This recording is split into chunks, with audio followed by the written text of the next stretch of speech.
¿Cómo están? ¿Todo bien? Ya, no, gracias a Dios ya estamos poco a poco volviendo a la normalidad. Este, Me gustaría hacer una pequeña oración para comenzar este momento con la bendición de Dios.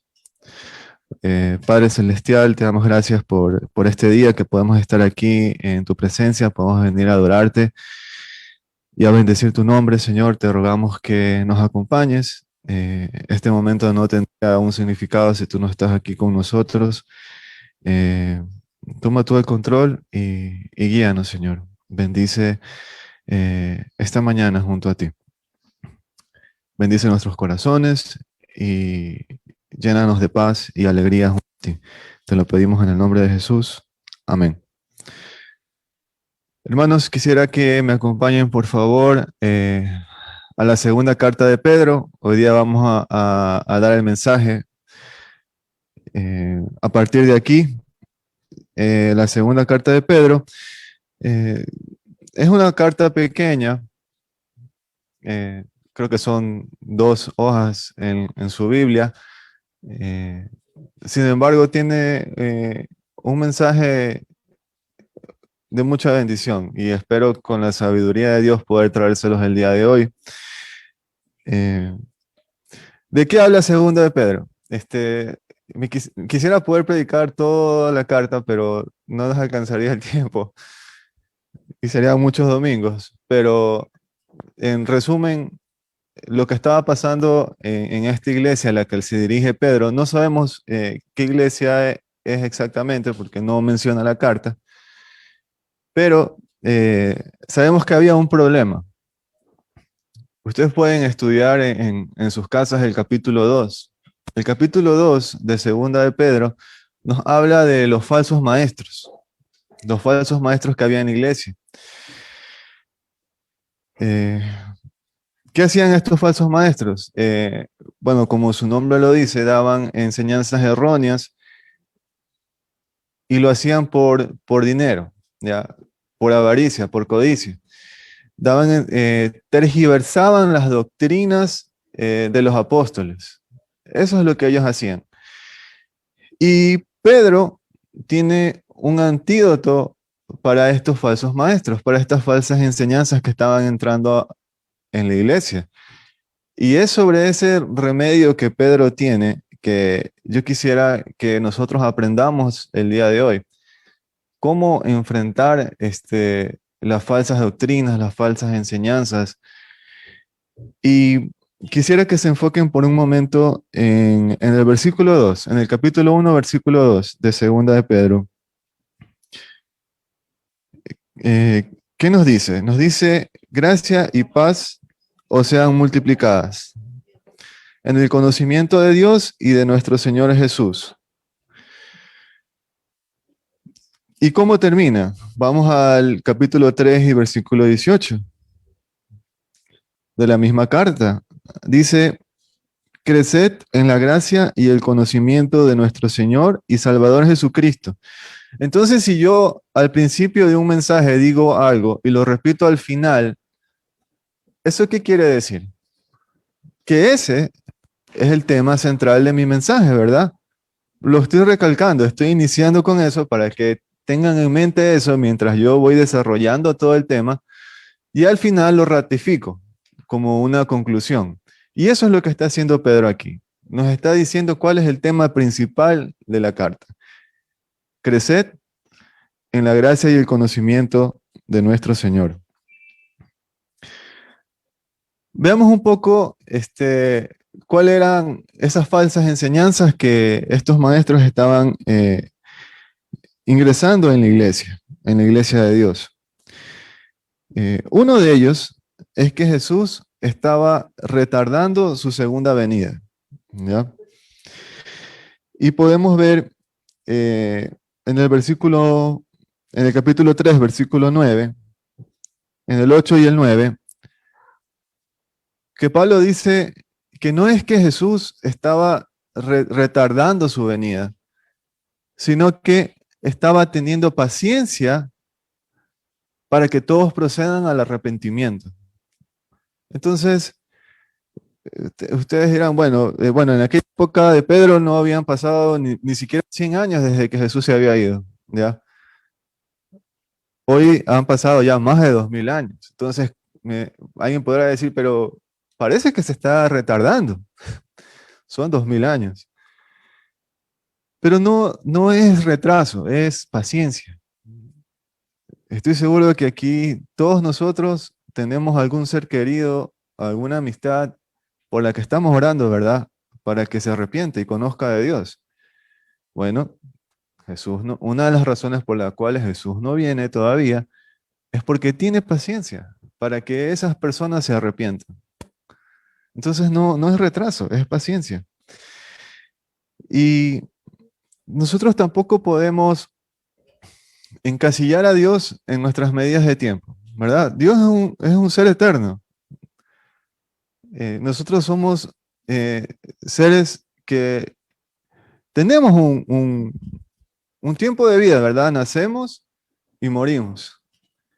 Pero Dios nunca tuvo un nacimiento y nunca va a morir, porque Él es eterno. Entonces no podemos eh, pensar o creer que Dios mide el tiempo de la misma manera que nosotros lo medimos. No es así. Y eso es lo que Pedro, cuando Pedro dice que un día para Él son 1000 años y 1000 años para Él son como un día, es que realmente esa medida de tiempo que nosotros tenemos es irrelevante para Dios. O sea, no es que Dios no piense, no se dé cuenta que es difícil esperar. No, no, no se trata de eso. Se trata de que Dios en su sabiduría ve todo desde una óptica muy distinta. O sea, él está muy por arriba de nosotros, ¿verdad?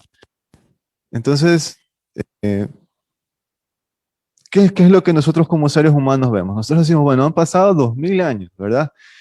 ¿Cuántas cosas ha vivido la humanidad en este tiempo? ¿No? ¿Cuántas pandemias? ¿Cuántas guerras mundiales? ¿Cuántas, este, cuántos avances científicos, culturales? Todo lo que ha avanzado la humanidad, todo lo que ha vivido la humanidad. Y pensamos cuando pensamos en historia, pensamos en eventos importantes, ¿verdad? Relevantes que marcan la historia. Pero ¿quién de nosotros piensa que el evento más relevante y más importante de la historia han sido solamente dos, que son los únicos que realmente cuentan? Uno que ya ocurrió cuando Jesús vino por primera vez y murió por nuestros pecados, y el segundo que va a pasar cuando Él venga por segunda vez. Dígame si hay algo más importante que eso. No lo hay, pero muchas veces eh, nos enfocamos tanto aquí en la vida en este mundo que perdemos esa perspectiva de eternidad y no la debemos de perder. Entonces, Jesús no retarda su venida, ¿no? Él tiene un propósito y uno de sus propósitos es paciencia, para que todos procedan al arrepentimiento. Luego, el segundo tema que los falsos maestros aquí en la carta de Pedro estaban introduciendo es la libertad en Cristo. ¿Ya? Ellos decían que nuestra libertad en Cristo nos permite ser libres y pecar. ¿Dónde dicen eso? Vamos al capítulo 2 y vamos a leer el versículo 18 y 19 para entender también un poco más cómo eran estos falsos maestros, ¿no? El capítulo 2 y el versículo 18 y 19 de Segunda de Pedro. Dice la palabra de Dios: pues hablando palabras infladas y vanas, seducen con concupiscencias de la carne y disoluciones a los que verdaderamente habían huido de los que viven en error. Les prometen libertad y son ellos mismos esclavos de corrupción, porque el que es vencido por alguno es hecho esclavo del que lo venció. ¿Y a qué les suenan esas dos últimas oraciones? Precisamente, ¿no? Que nosotros ya habíamos salido de la esclavitud del pecado ¿verdad? Por la gracia de Dios. Y somos libres en Cristo, ¿verdad? Ya no vivimos bajo la condenación del pecado, pero estos falsos maestros decían, bueno, precisamente, si ya no somos condenados, bueno, podemos seguir pecando libremente, pero esa no es la idea, ¿no? ¿Cuál es la idea de nuestra libertad en Cristo? Y Pedro mismo lo menciona. Si vamos un momento, por favor, a Primera de Pedro, al capítulo 2 y al versículo 16.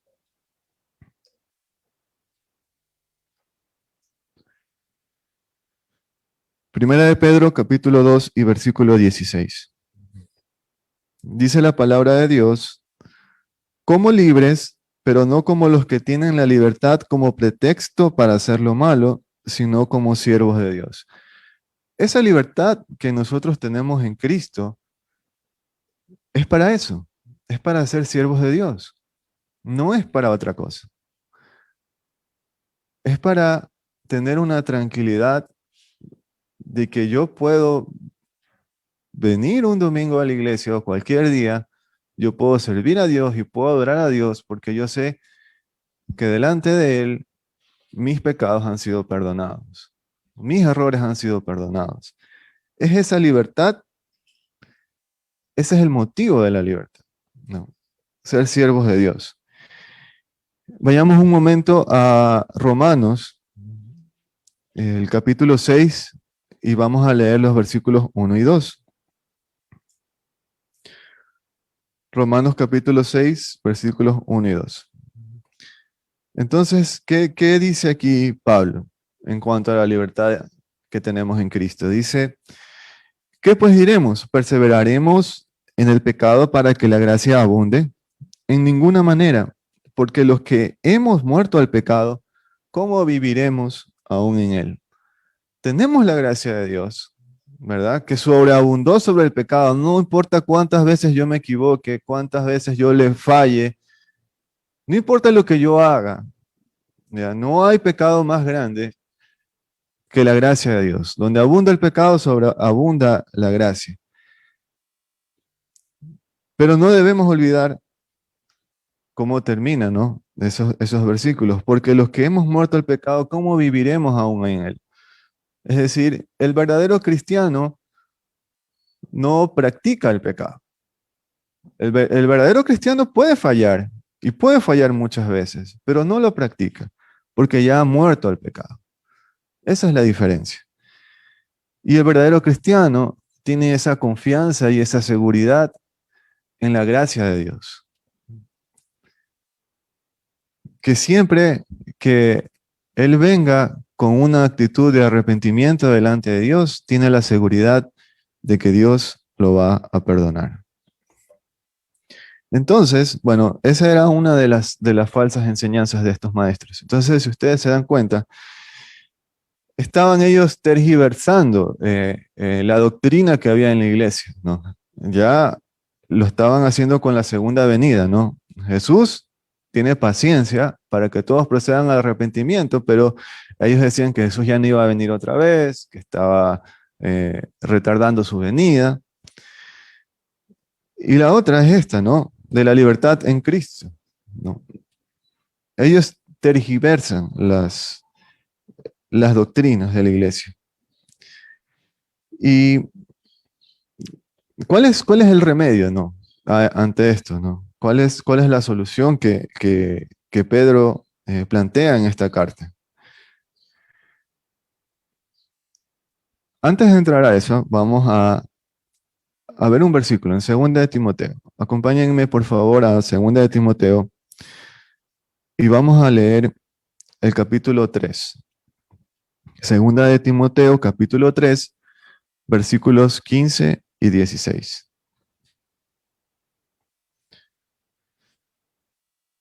Segunda de Timoteo, capítulos 3, versículos 15 y 16. Dice la palabra de Dios, y que desde la niñez has sabido las sagradas escrituras, las cuales te pueden hacer sabio para la salvación por la fe que es en Cristo Jesús. Toda la escritura es inspirada por Dios y útil para enseñar, para redarguir, para corregir, para instruir en justicia. Esto es la palabra de Dios, ¿verdad? La palabra de Dios o la Biblia es inspirada por Dios y sirve, su propósito principal es la salvación, en ella conocimos a Jesús, y perfeccionarnos, ¿verdad?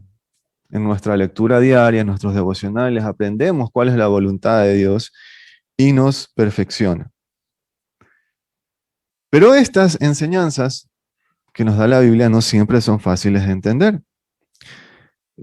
Regresemos por favor a 2 de Pedro. Y en el capítulo 3, versículo 16, ¿qué nos dice?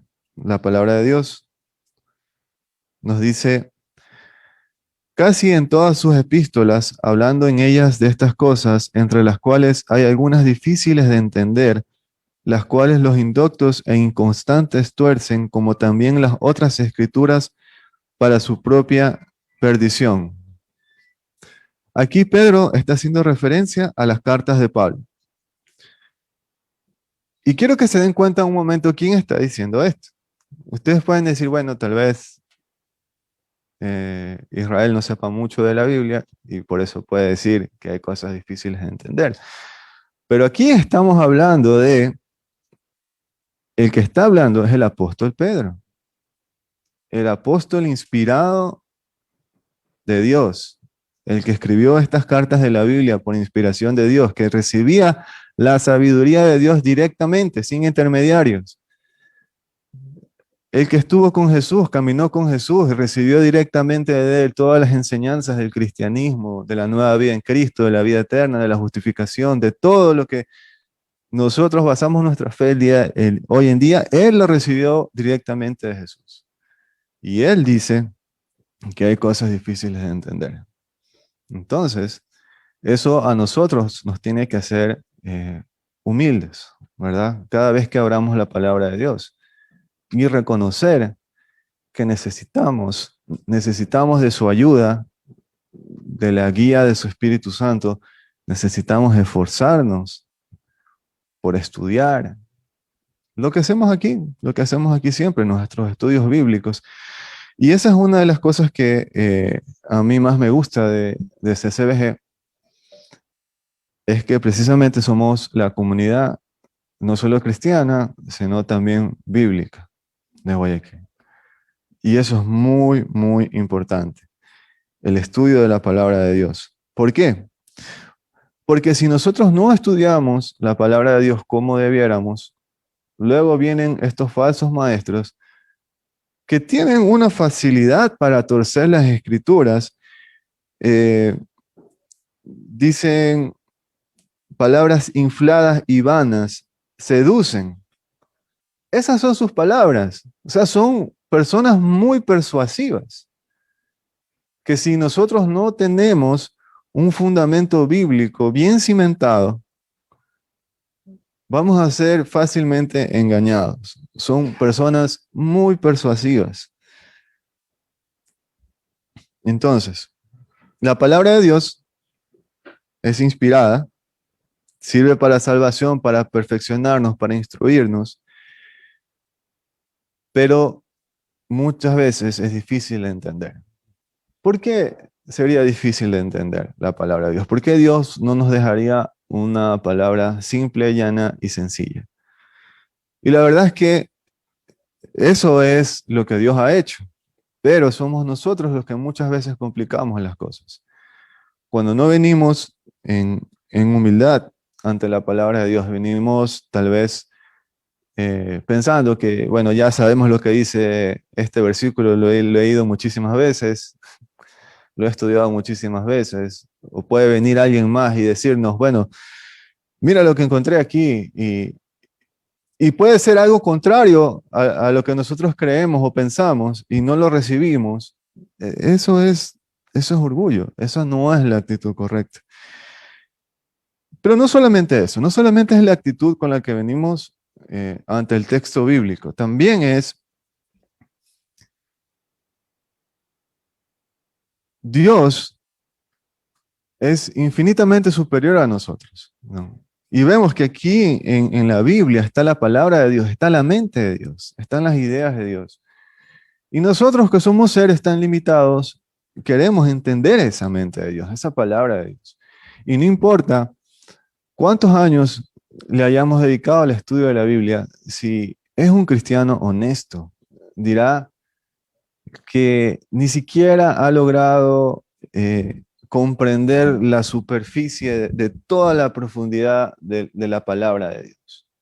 Y es la verdad. Y yo les digo que yo he conocido a Dios desde muy pequeño. Por la gracia de Dios, en un hogar cristiano, he recibido la educación cristiana, la recibí desde pequeño. Estudié 4 años en un seminario, gracias a Dios, pero aún así hay muchas cosas que no entiendo.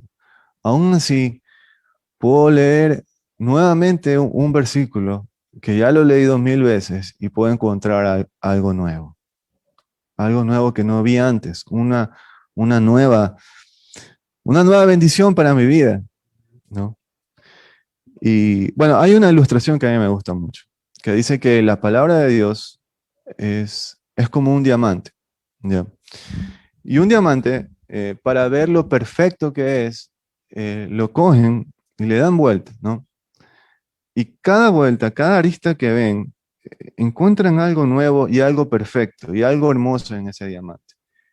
De la misma manera es la palabra de Dios. Siempre vamos a encontrar algo nuevo, algo hermoso, algo, algo perfecto.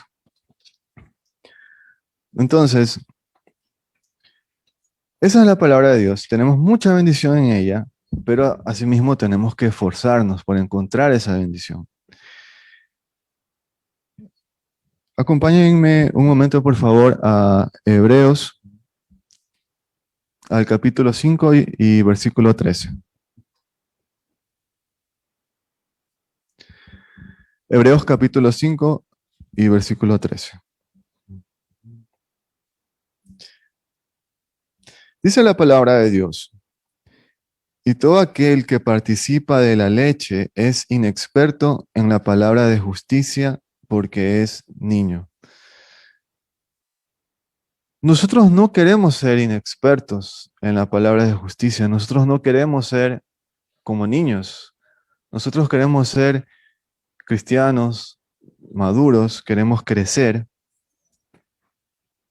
Y es ese crecimiento al que Pedro hace referencia cuando dice: crezcan en la gracia y conocimiento de Jesús.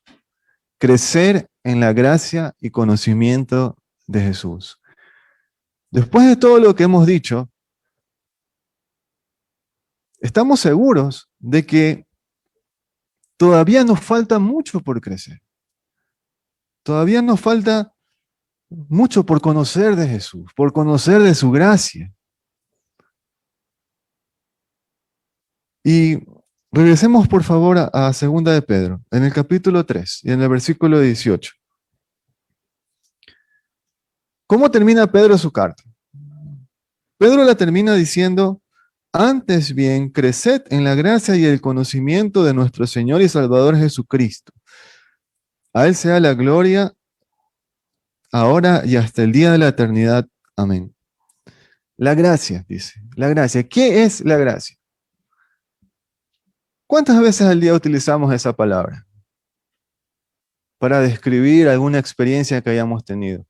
Hablamos del amor de Dios, de la misericordia de Dios, pero ¿entendemos bien qué es la gracia de Dios? Hace unos días yo estaba conversando con un amigo, ¿no?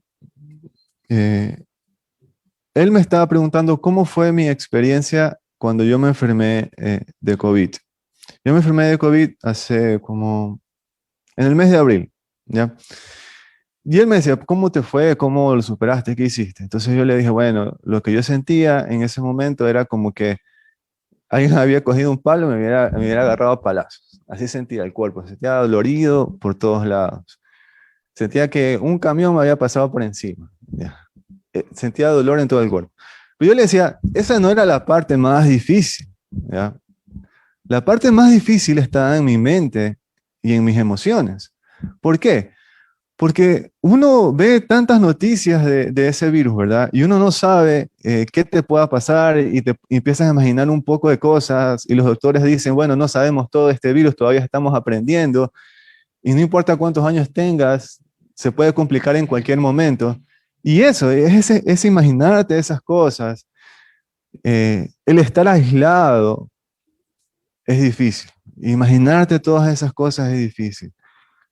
Ver cómo la cuenta del doctor va subiendo es difícil. Y afrontar todo eso en ese momento que estás enfermo es difícil. Es difícil. Y, y él me dijo, bueno, pero yo te veo bien ahora. ¿Cómo lo superaste? ¿Cómo lo lograste? Porque ustedes saben que hay mucha gente que después de que le da esto, hablan del post-COVID, de las secuelas, de lo que queda en tu cuerpo, lo que queda en tu mente. Y me dice, ¿cómo lo superaste? Porque yo te veo ahí. Y, y yo lo pensé, hice una pausa, pensé en mi respuesta.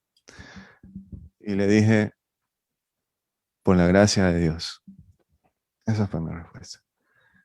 Y no tengo una mejor respuesta que pueda definir cómo lo logré.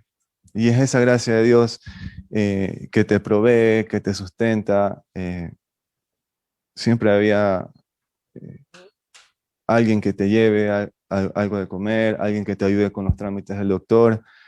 Siempre habría, Dios te recordaba una promesa de Él y te sustentaba a través de esos momentos difíciles. Es la gracia de Dios. ¿Y qué es la gracia de Dios? La gracia, bueno, alguien dijo que la gracia de Dios es la palabra más dulce que hay en la Biblia después de Jesús. Es la palabra más grandiosa que existe y menos utilizada en el mundo. Gracia es la riqueza de la bondad de Dios, la abundancia de su misericordia, el ungüento relajante de su perdón, la gratuita e inmerecida, pero exuberante oferta de esperanza y vida eterna. Gracia es lo que anhelamos cuando la culpa nos abruma. Gracia es lo que necesitaremos en nuestro lecho de muerte. Gracia es el único rayo de esperanza cuando el futuro se oscurece con nubes de tormenta de temor. Es esta gracia la que Pedro nos anima a crecer en ella y en el conocimiento de Jesús. Esta gracia fue el remedio de Pedro ante las falsas enseñanzas de los maestros. Nosotros tenemos que crecer, madurar, comprender qué es Jesús para nosotros. Eso lo encontramos en la Biblia, cuando la estudiamos en nuestros devocionales. Si hay alguien aquí todavía que no experimenta la gracia de Dios de esa manera, Dios le está hablando en este momento, le está diciendo, crezca en la gracia de Dios. Tenemos que crecer en la gracia de Dios. A mí, que yo puedo decir que he tenido por la gracia de Dios, he sido cristiano toda mi vida, aún me falta mucho crecer todavía. A todos nos hace falta eso, a todos. Y ese es mi mensaje el día de hoy para ustedes. Crezcamos en la gracia y en el conocimiento de Jesús. No hay mayor bendición. Es decir, Pedro no dijo, saquen de la iglesia a esos falsos maestros. No dijo eso. Jesús dijo que muchas veces, no muchas veces, dijo que vamos a tener que convivir el trigo con la cizaña hasta que Él venga por segunda vez. Entonces ustedes van a haber visto muchas veces mucha gente decepcionada por falsos maestros en la iglesia. Nosotros mismos muchas veces nos decepcionamos y nos entristecemos por eso. Y decimos, bueno, ¿por qué Dios no hace algo? Dios quiere hacer algo en nuestros corazones.